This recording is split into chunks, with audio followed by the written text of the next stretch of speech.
অবশ্যই চলে আসলাম সিদ্দিদের ঘরে।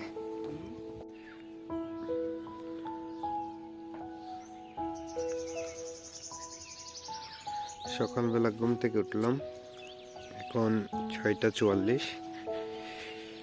এটা হচ্ছে মারিশা মধ্যে, মানে রাঙ্গামাটি জেলার মারিশার বাগাইছড়ি উপজেলার মারিশা পড়ছে। এখানের একটি গ্রামের নাম হচ্ছে সুপারি পাতা ছড়া। এই সুপারি পাতা ছড়ার সকালের দৃশ্যটা দেখার মতো, মানে গ্রাম যে কত সুন্দর হয়, পাহাড়ি গ্রাম, সেটা একটু আপনাদের দেখানোর চেষ্টা করছি। এটা হচ্ছে আমার ফ্রেন্ড সিদ্দিদের বাড়ি, পাশেই তেঁতুল গাছ, এদের গরু, আর এদের পাশেই ধানের জমি, চাঙ্গা ভাষায় বলে ভুঁই। ওর পাশে ওইদিকে একটা ছোট কূপ থেকে পানি ব্যবহার করা হয়, কুয়া।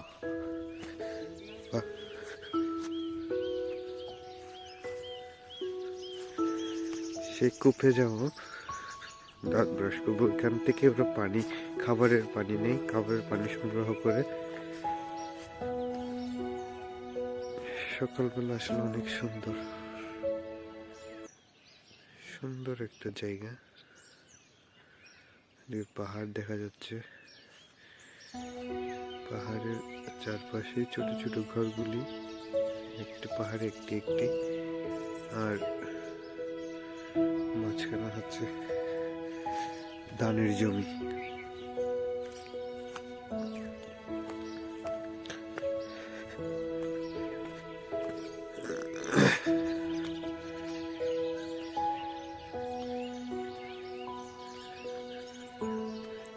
এখানে বছরে 2বার চাষ হয়। একবার হচ্ছে শীত, এই যে বর্ষার শেষে যখন শীত আসবে, পানি নেমে যায় কাপ্তাই বাঁধের কারণে, এদিকে অনেক পানি থাকে। পানি শুকানোর সময় একবার চাষ হয়, আর বর্ষাকালে একবার চাষ হবে মনে হচ্ছে।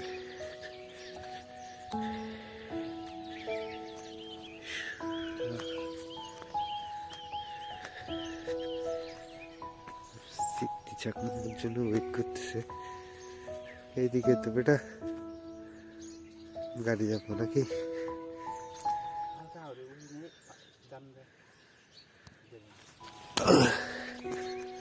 চলে আসলাম দুইটা দুপুরে।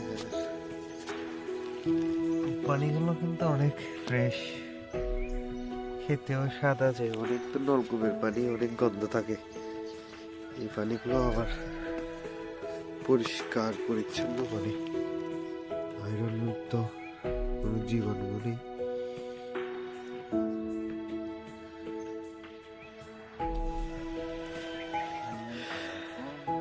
সারা বছর থাকে না পানি।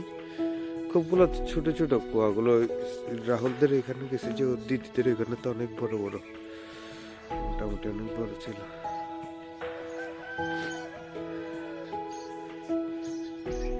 এটাই হচ্ছে একটি গ্রামের পরিবেশ।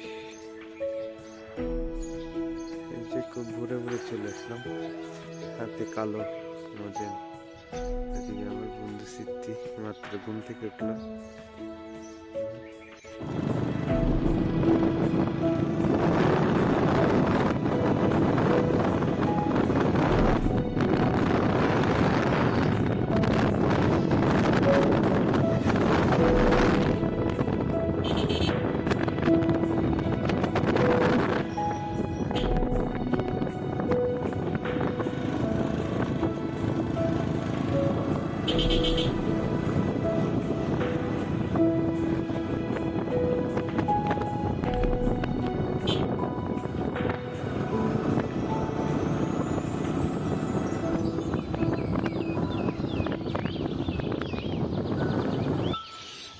আমরা এখন খেদারমারা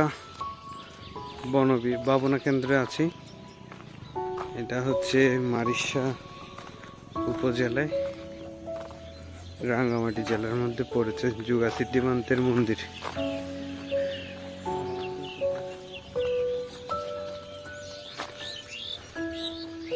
আমরা আজকে এটা ঘুরে ঘুরে দেখব। এটা হচ্ছে বিহারের প্রবেশদ্বার, এখনো সম্পূর্ণ হয়নি।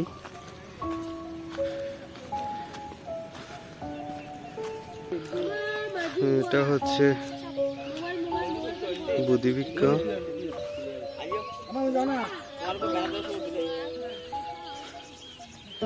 এটা হচ্ছে বিহারের ভিতরের এরিয়া।